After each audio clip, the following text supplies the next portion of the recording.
In the dark, fog-shrouded centuries of the early Middle Ages, the rugged kingdoms of Britain and Ireland were locked in a perpetual cycle of blood feuds and bitter territorial dominance.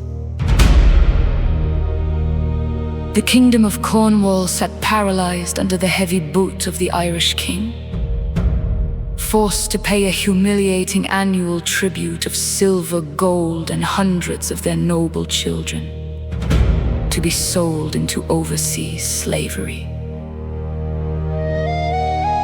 The ultimate enforcer of this cruel tax was Morholt, a giant Irish champion whose brutal strength and poisoned broadsword struck absolute terror into the hearts of the Cornish knights.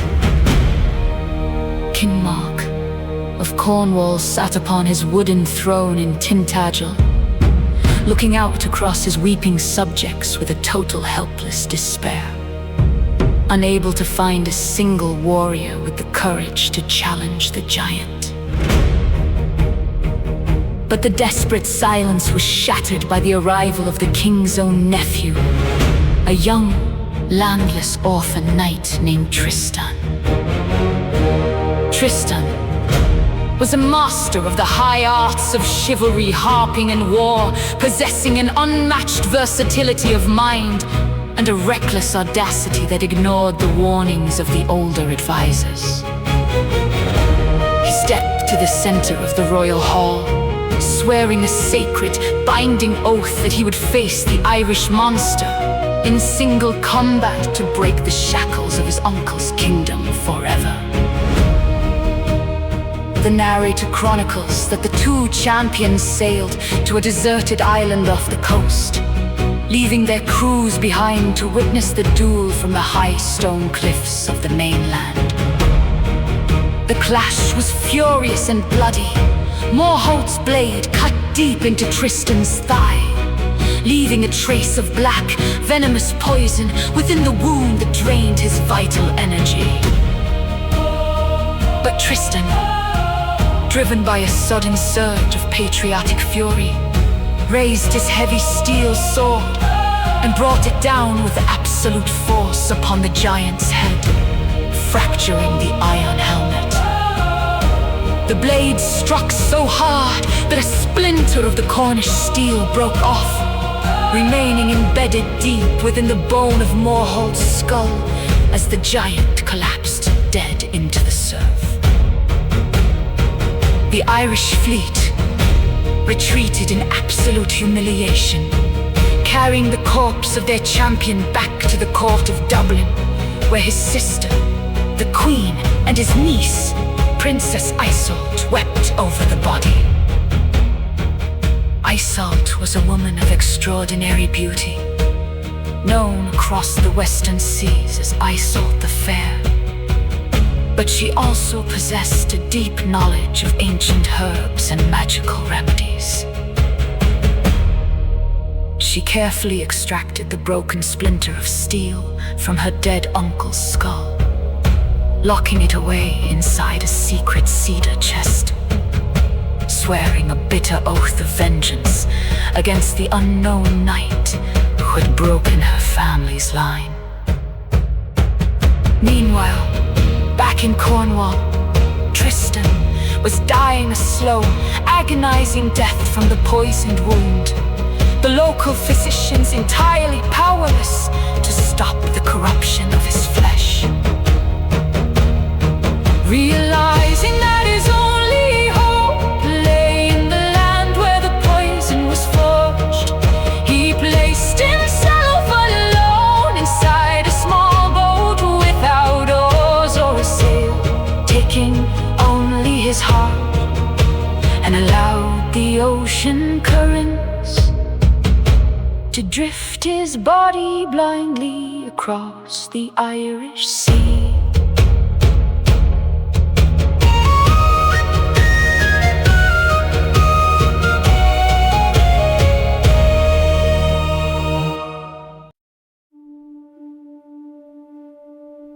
The waves carried the dying knight to the shores of Dublin, where he was found by local fishermen who brought him directly to the royal court, completely unaware of his identity.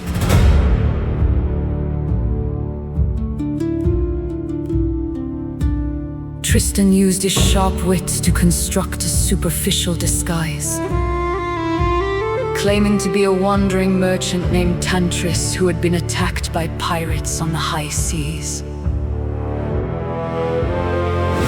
Princess Iseult looked upon the stranger with a deep compassion, using her rare ointments to draw the black venom out of his wound, nursing him back to physical health day by day.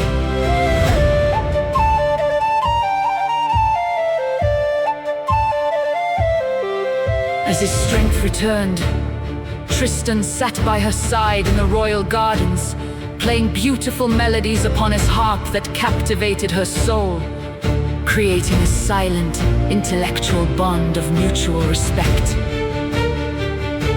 But their peace was shattered when a terrifying dragon descended upon the Irish countryside, burning the fields and slaughtering the population with its fiery breath. The desperate Irish king made a public proclamation, promising that any knight who could slay the beast would receive the hand of Princess Iseult in marriage and half the revenues of the kingdom.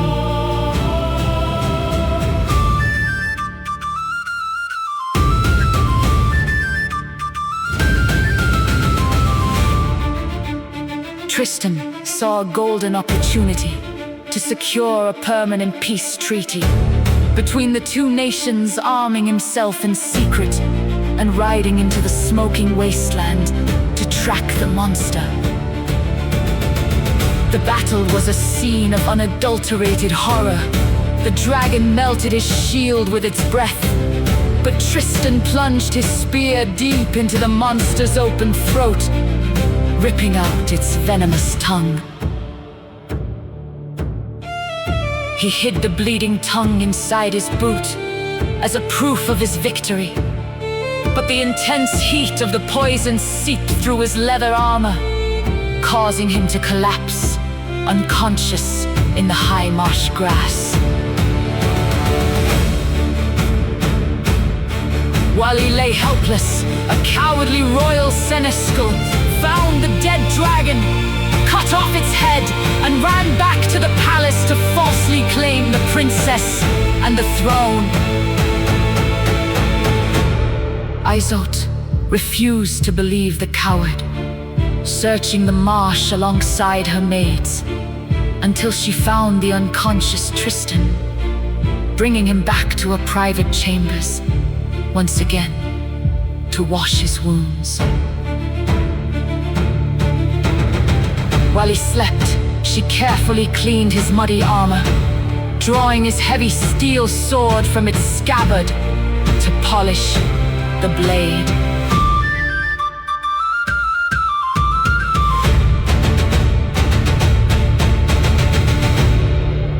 The narrator details how her eyes suddenly locked upon a jagged notch near the hilt of the weapon, a gap that perfectly matched the broken splinter of steel she had taken from her uncle Morholt's skull.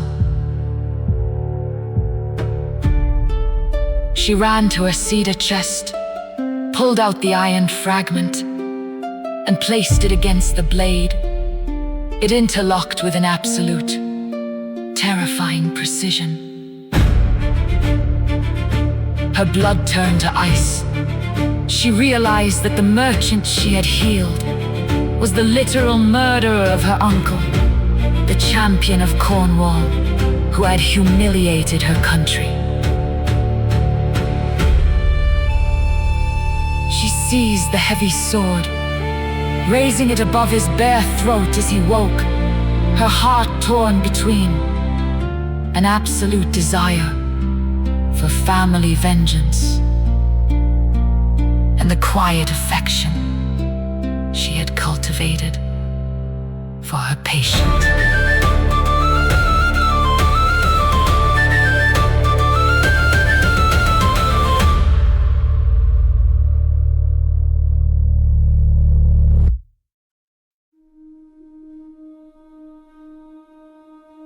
Tristan woke to find the edge of his own steel pressed against his throat, looking up into the burning, tear-filled eyes of the princess.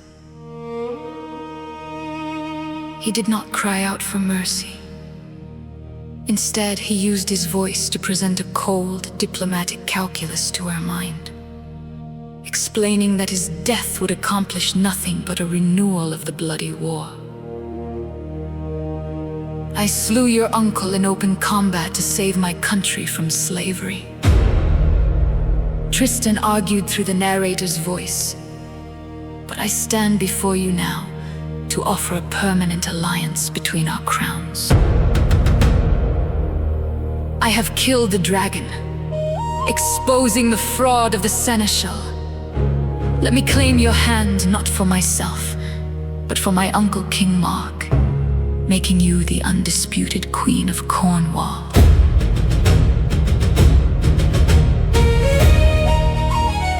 Iseult lowered the blade, her pride yielding to the strategic necessity of her state.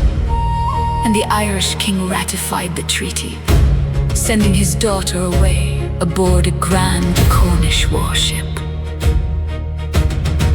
The narrator chronicles that the Queen of Ireland, terrified of sending her daughter into a land of strangers, prepared a secret, magical love potion before they sailed. She handed the small golden flask to Iseult's loyal maid, Brangane, passing a strict, absolute command into her keeping. This filter contains a wine of absolute fire, brewed from secret roots, the queen stated. You must guard it with your life, pouring it out only for King Mark and my daughter on their wedding night. The moment they drink it together, an unbreakable, eternal love will lock their souls, ensuring her safety in a foreign court. But the sea has always been an unpredictable arena of shifting fortunes, and a blistering heat wave struck the vessel during the cross-maritime voyage. Tristan and Iseult sat together on the deck, exhausted by the sun and parched by the salt air, while the rest of the crew slept below. Searching for refreshment, Tristan found the hidden golden flask in Brangane's quarters, believing it to be a common, expensive vintage of foreign wine. He poured the contents into a silver goblet, handing it first to Iseult, who drank deeply before passing the cup back to him to drain the remaining drops. Brangane entered the cabin a moment later, her eyes locking onto the empty flask, and she let out a piercing scream of absolute horror that echoed across the open water. You have drunk your own death! Brangane cried into the wind, realizing that the potion had been consumed by the wrong souls. But the warning was already meaningless. The magical fire had entered their veins, dissolving their honor, their duty, and their vows in a single second. They looked at each other with a sudden reality, destroying adoration. Their old political boundaries completely erased by an absolute, terrifying passion from which there was no historical escape.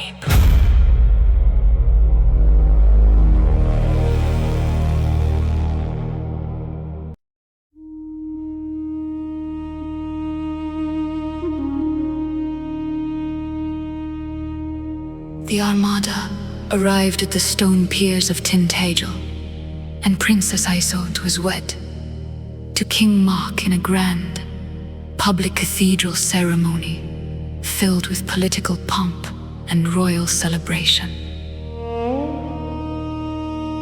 King Mark was a man of transparent kindness, loving his young bride with a genuine, gentle devotion, and treating Tristan as his favorite son and chief commander of his guard. But the royal palace had become a dangerous maze of shadow deception. The love potion operated as a permanent madness within the brains of the lovers, forcing them to orchestrate a secret affair right under the king's nose. They met in dark corridors, in the deep recesses of the royal orchards, and in the private bedchamber when the king was away hunting in the wild forests. Political enemies within the court, led by a malicious dwarf named Frozen and a faction of jealous barons, began to notice the secret glances and the silent communication between the knight and the queen. They approached King Mark, filling his mind with a slow, agonizing poison, whispering that his nephew was violating his marriage bed and conspiring against his honor. Mark refused to believe the slander, demanding an absolute physical proof before he would turn his hand against his own bloodline. To track the lovers, Frozen devised a brilliant clinical snare within the royal bedchamber on a winter night when the king announced he was leaving for the chapel. The dwarf sprinkled a thick layer of fine white wheat flour across the stone floor, between Tristan's cot and the queen's grand bed, creating a sensitive surface that would preserve any footprint. Tristan looked across the darkened room, his veins burning with the unquenchable desire of the potion, and he noticed the white trap under the moonlight. Instead of walking across the floor, he gathered his strength and launched his body through the air in a massive leap, clearing the white flower to land directly upon the queen's sheets. But the sudden physical exertion caused his old dragon wound to burst open, a stream of dark crimson blood staining the white sheets and the floor as he returned to his bed by another leap. King Mark returned a moment later with armed guards and torches, lighting up the room to find the flower undisturbed. But his eyes locked onto the fresh, smoking blood upon the royal bed. The deception was shattered.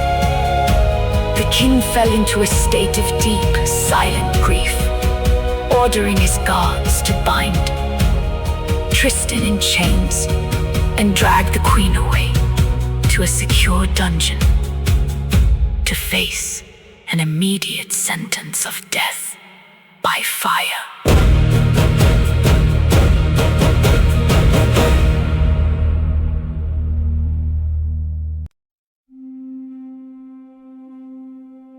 The morning sun rose over the cliffs of Tintagel, where a massive wooden pyre had been constructed to execute the lovers before the gathered population.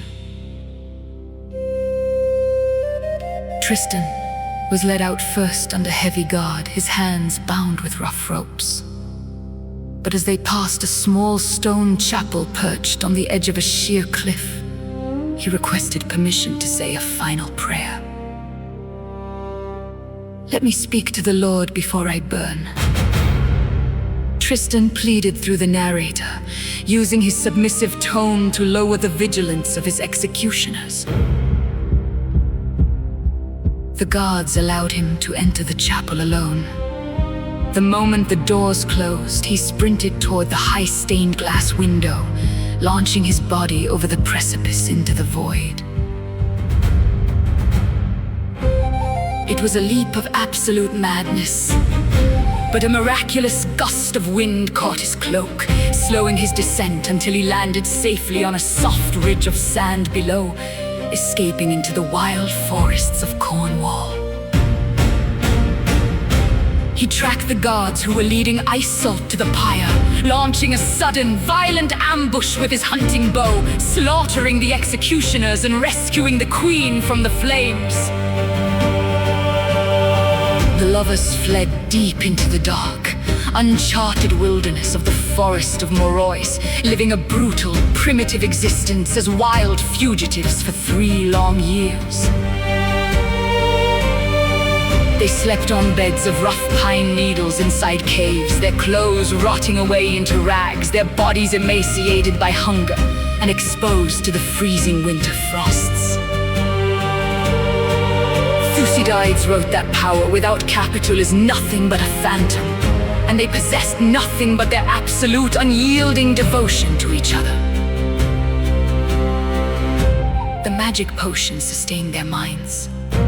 They felt no hunger in each other's presence, viewing their exile as a paradise because the stone walls of the court could no longer separate them. But blind fortune intervened once again when King Mark tracked their location, discovering their sleeping bodies inside a crude forest bower on a hot summer afternoon. He drew his sword to kill them, but as he leaned close, he noticed that Tristan had placed his heavy steel blade between their naked bodies, a symbolic sign of purity and respect for the king. Mark was overcome by a deep compassion. He did not strike, replacing Tristan's sword with his own royal blade and leaving his wedding ring upon Iseult's finger before retreating in silence. When the lovers woke to find the royal tokens, the spell of the forest fire began to wane, and guilt entered their hearts, prompting them to negotiate terms of reconciliation to restore the queen to her rightful throne.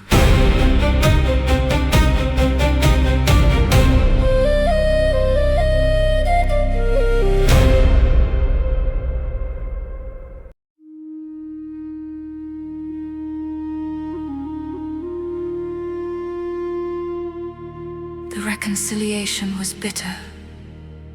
Iseult was restored to Mark's palace, but Tristan was banished forever from the shores of Cornwall under penalty of death. He traveled across the sea to Brittany, entering the service of a local duke and eventually marrying another woman out of absolute despair. Iseult of the White Hands. But the marriage was a hollow farce. He could not touch his new bride, his mind permanently captured by the memory of the Irish princess across the water. During a brutal border campaign, Tristan was struck by a poisoned lance, the corruption festering in his old wound until he lay paralyzed upon his bed, dying a slow death once again. Realizing that only the original healer from Dublin could save his life, he sent a loyal servant named Caden back to Cornwall with a secret token for the queen. If she agrees to cross the sea to save me, hoist a white sail on your return voyage. Tristan instructed his messenger. But if she refuses and abandons me to my fate, hoist a black sail, and I will allow my breath to fail.